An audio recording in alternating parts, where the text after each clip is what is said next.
प्रथम शिक्षिका के रूप में माना जाता है। अब जिस देश में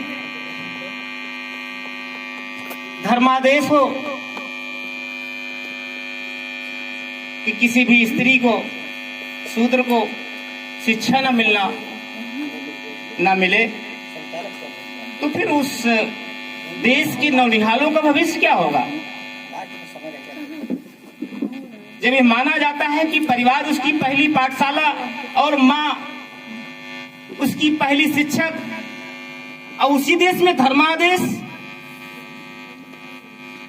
स्त्री शूद्रो नाधियताम, फिर किस युग परिवर्तन की बात हम करें? कैसे परिवर्तित हो सकते हैं?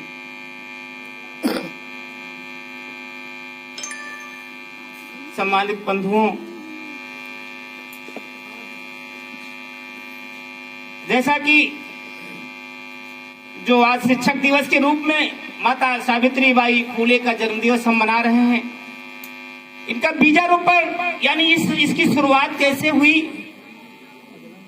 राष्ट्रपिता ज्योतिराव फूले को एक घटना ने इतना झकझोर दिया, इतना ज्यादा उन्हें आंदोलित कर दिया कि उन्हें यह कारण महसूस हुआ कि इसका कारण क्या है, और उसके कारण के तह में जाने पर प्रथम शिक्षिका के रूप में सावित्रीबाई फूले का जन्म हुआ।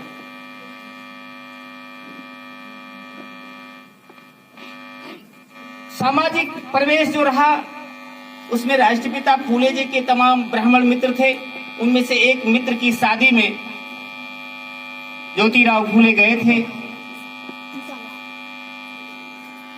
किसी राष्ट्र मतलब ब्राह्मणवादी जो बुजुर्ग होते हैं वो ज्यादा कट्टर होते हैं, उसकी नजर पड़ी ज्योतिराव फूले पर, जो माली उपजाति से थे, वर्ण में चौथा वर्ण था शूद्र, और वो भी अपने ब्राह्मण मित्र की बारात में साथ साथ चल रहे हैं। उसकी नजर पड़ी, ए फूले, ये ब्राह्मणों की बारात है, ये शूद्रों की नहीं है, तू कैसे साथ चल रहा है?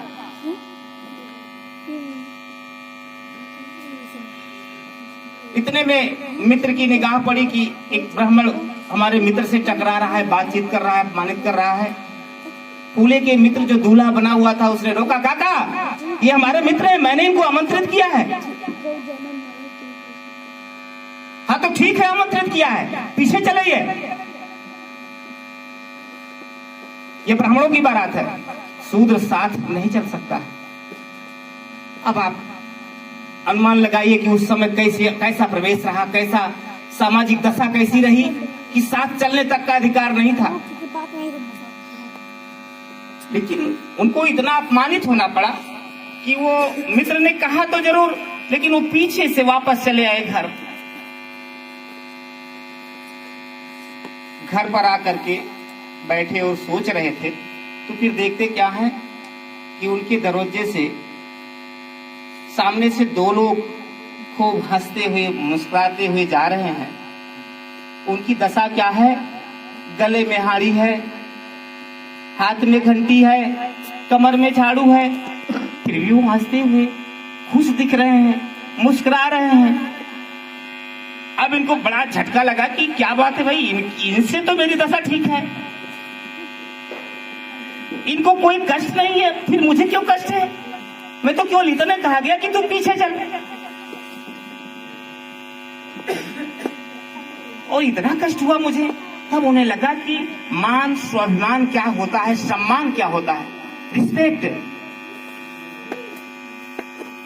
जब शिक्षा नहीं होगी तो मान सम्मान में अपमान में आप अंतर नहीं कर पाएंगे।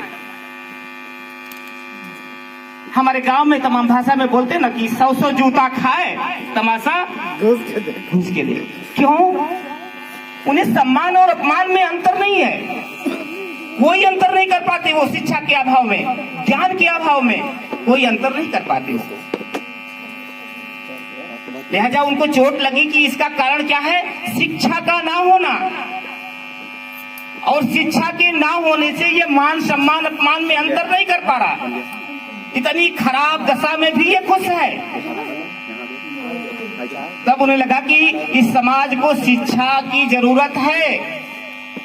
मराठी में उन्होंने कुछ बोला कि विद्यामती क्या गई, ऐसे ऐसे, हाँ, कि शिक्षा के अभाव में सब कुछ हमारा चला गया। तब उन्होंने कहा कि इस समाज को शिक्षित करना है, और उन्होंने सर्वप्रथम एक अध्यापक जो तैयार किया वो अपनी बीवी को ही तैयार किया, अपनी पत्नी को ही एक शिक्षक बनाया, तैयार किया। और दोनों लोगों ने जो शिक्षा का आंदोलन चलाया, इससे जो कुछ क्रांति आई, कुछ उथल पुथल हुई पूना शहर में, तो वहां के कुछ एंटीना वाले लोग, ट्रेडमार्क वाले लोग, इनको लगा कि ये आदमी क्या कर रहा है, वेदों को चुनौती दे रहा है, मनुस्मृति को चुनौती दे रहा है, जिनको साथ बैठने का अधिकार नहीं, उन महिलाओं को पढ़ाने की बात कर रहा है। उन्होंने कहा कि इसकी कमजोर नस क्या होगी, इससे तो बात करना ठीक नहीं।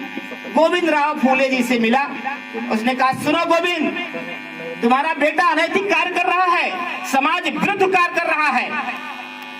और गोविंद एक बात समझा देता हूं ज्योतिराव फूले के पिताजी से, यदि चाहते हो इस समाज में बने रहो, गांव में रहना चाहते हो, तो अपने बेटे को रोको कि ये जो काम कर रहा है, इन शूद्रों को और महिलाओं को पढ़ाने का काम कर रहा है, इसे रोको कि यह काम नियम विरुद्ध है, धर्म विरुद्ध है, धर्म ऐसी आज्ञा नहीं देता है। गोविंद राव फूले सख्ते में आ गए, डर में आ गए कि कहीं ऐसा न हो कि सामाजिक बहिष्कार हो जाए, समाज मुझे अलग कर दे।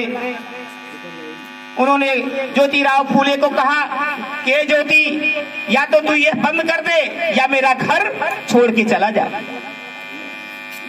ये जो तू काम कर रहा है ये नियम विरुद्ध है, ये धर्म विरुद्ध है। ये काम तुम जितना जल्दी हो सके बंद कर दो, और अगर ये तुम बंद नहीं कर सकते हो तो मेरा घर छोड़ करके चले जाओ, इस घर में तुम्हारे लिए कोई जगह नहीं है। जरा सोचिए, आज कितने लोग घर छोड़ने के लिए तैयार हैं समाज के लिए, जहां उनको तनख्वाह न मिल रही होती, जिनको पढ़ाने के लिए जा रहे हैं, बच्चों को ढूंढ ढूंढ करके ला रहे हैं। 9 बच्चे पाए थे पहली बार पहली पाठशाला के लिए, और ढूंढ ढूंढ करके लाए, जहां उन्हें तनख्वाह नहीं मिलती, पैसे नहीं मिलते, उसके लिए उन्होंने अपने परिवार का घर छोड़ दिया, अपने पिता का घर छोड़ दिया। और जिस समय वो अपनी बीवी यानी माता सावित्रीबाई फूले को लेकर के घर से निकले होंगे, क्या प्लान होगा, कहाँ रुकेंगे, कहाँ जाएंगे, कहाँ शरण मिलेगी।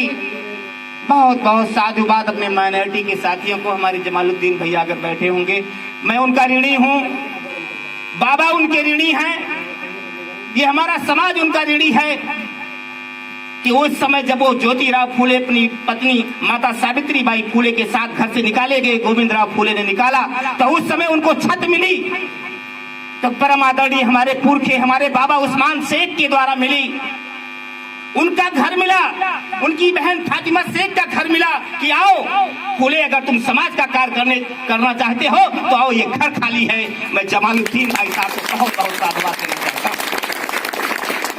मैं उनका ऋणी हूँ कि बाबा का जन्म भी हुआ, बाबा अपने जीवन में फूले जी को ही अपना गुरु मानते थे। 1848 का नारा, शिक्षित बनो का बी एडुकेट, वो कहां से जन्मा, कहां से पैदा हुआ वो नारा। अभी हमारे पूर्व वक्ताओं ने बताया ना कि साड़ी धोती सब गंदी करने के लिए कीचड़ फेंकते थे। कहा रे, घर से निकालने के बाद भी ये काम कर रहा है। तो एक हमारे बैकवर्ड के साथी, जिनको कुम्हार उपजाति से जाना जाता है, और एक भांग थे, भांग माने भुंगी, पूना शहर से ही थे। इन दोनों को इन ट्रेडमार्क वालों ने, चोटी वालों ने 1,000 रुपया दे करके रात में तलवार लेकर के, चाकू लेकर के ज्योतिराव फूले पर आक्रमण करवाया हत्या करवाने के लिए। संयोग देखिए, जब वो दोनों लोग पहुंचते, कौन पहुंचता है जिसके लिए वो अपना घर बार, पिता का घर सब छोड़ करके दूसरे की छत के नीचे उनको बोला बोला करके पढ़ाने का काम कर रहे हैं, जगाने का काम कर रहे हैं। उसी समाज से दो लोग नंगी तलवार लेकर के रात में पहुंचते फूले जी के घर। संयोग से पहले वो जग जाते हैं, आभास हो जाता है, हाँ भाई ठीक है, मार लेना, तुम आए हो मारने, किसने भेजा, क्यों भेजा? 1,000 रुपया मिला है, मैं कुछ जानता नहीं। कुम्हार जी यानी प्रजापति जी, रामबरन जी होंगे हमारे बड़े प्रगाढ़ मित्र हैं। लेकिन सर दोषी नहीं मारे। मैं दोषी नहीं बता रहा हूँ, हमारे बड़े अच्छे मित्र हैं, वो जगे हुए साथी हैं। दो लोग गए और संयोग से हमारे राष्ट्रपिता पहले ही आभास हो गया और जग गए। पूछा क्यों? तो कहा ठीक है भाई, हम तो पूरा अपना जीवन अर्पित कर चुके हैं इस समाज के लिए, और यदि तुमको 1,000 रुपया मिला है तो 1,000 के लिए मैं अपना शीश देने को तैयार हूं। तुमको 1,000 तो मिल जाएगा, तुम मार लेना। लेकिन ये भी बताया है, मेरी गलती भी बताया उन लोगों ने जिन्होंने 1,000 तुम्हें दिया। कहा नहीं, मुझे ये तो नहीं बताया। कहा भाई गलती सुन ले मेरी, मार लेना, 1,000 ले लेना। तुम्हें 1,000 मिल जाता तुम दोनों को, मैं तैयार हूं, मुझे मार ले। लेकिन मेरी गलती सुन भाई, गलती यह है कि मैं कुम्हार, लोहार, कुम्हार, मुराव, चौरसिया, पाल, गड़रिया, भोज, कसौंधन, कोरी, पासी, चमार जी का कहा जाता है, अछूत कहा जाता है, जिका शूद्र कहा जाता है, चौथा वर्ण कहा जाता है। इन्हीं का पिनी के घर के बच्चन का बुलाए बुलाए के पढ़ाए कि इनका जगावे के, इनका खुद के आंख खुले के, ये जो व्यवस्था दे रहा हूं कि ये खुद अपनी आंख से देख सके, यही मेरी गलती है। क्या ये गलती आपको लग रही है? दोनों लोगों से पूछा क्या ये वास्तव में मैं गलती कर रहा हूं? कहना ये तो बहुत अच्छा काम आप कर रहे हैं, हमको उसने बताया नहीं, 1,000 दे दिया बस, ये 1,000 लीजिए। उन दोनों लोगों ने जो 1,000 पाया था वो फूले जी को दे दिया और कहा ये लीजिए, और अगर आप कहिए तो जाकर के मैं उसी को मार दूं।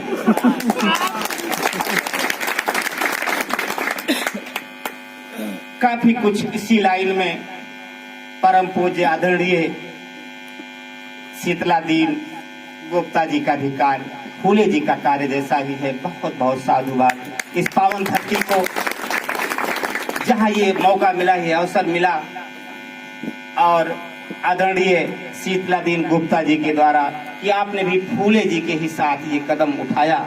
बहुत बहुत आभार आपका, ये समाज आपका ऋणी है कि आपने सावित्री बाई फूले की जयंती पर इस पावन प्रांगण को, इस पावन भूमि को पावन किया। इतने हमारे धर्म बंधुओं को बुला करके, पूज्य भिक्षु जी को बुला करके बहुत बहुत साधुवाद की आप जो है उन्हीं के पक्ष चिन्हों पर आप चल रहे हैं। बहुत कुछ ऐसी परिस्थितियों में वो माने नहीं। लास्ट में आप जानते हैं कि अंग्रेज सरकार उनको प्रशस्ति पत्र देने के लिए, क्योंकि उनकी गूंज 1848 का समय है मित्रों, ब्रिटिश गवर्नमेंट है, उन्होंने इतना काम कर दिया कि 1848 से 54 तक का 18 स्कूल खोल दिया। 1848 से 54, 1854 तक 6 साल में 18 स्कूल, सतारा और पूना 2 जगह मिला करके 18 विद्यालय खोला, जिसका परिणाम ये हुआ लंदन तक खबर पहुंच गई। जो सरकार नहीं कर पा रही, ब्रिटिश गवर्नमेंट नहीं कर पा रही है, वो एक समाज से भी बगैर पैसे के, बगैर तनख्वाह के, वहां इतना आंदोलन शिक्षा पर। कितने लोग आज हम हैं मित्र जो ऐसा करने को तैयार हैं? कैसे पूरा होगा मिशन बाबा का? प्रशस्ति पत्र देने को तैयार, उधर पेशवा को खबर लगी, अरे ये सम्मान समारोह फूले को जो इतना बिगड़ा काम कर रहा है, इतना नियम विरुद्ध, धर्म विरुद्ध कार्य कर रहा है, उसको ये सम्मान। बहुत अंग्रेजी सरकार से ये एंटीना वाले भिड़े, लेकिन क्योंकि मैं मानता हूं कहीं ना कहीं से अंग्रेज हमारे लिए अच्छे थे, अब साथी लोग माने ना माने। हमको लगता है कि वो रेस जिसने बाबा साहब को भी बहुत कुछ दिया, अवसर मिला, और बाबा साहब के उस गोलमेज सम्मेलन में उनकी दहाड़ को सुन करके स्वीकार किया कि जो बात डॉक्टर अम्बेडकर कह रहे हैं इस जेम्स पैलेस हॉल में लंदन के, यह बात वास्तव में उस देश की दशा और दिशा है जहां एक अछूत मनुष्य नहीं कहा जाता है। तो वो सुनने के लिए वो ब्रिटानिया सरकार थी। आज क्या हमारी बात हमारी सरकार सुन रही है?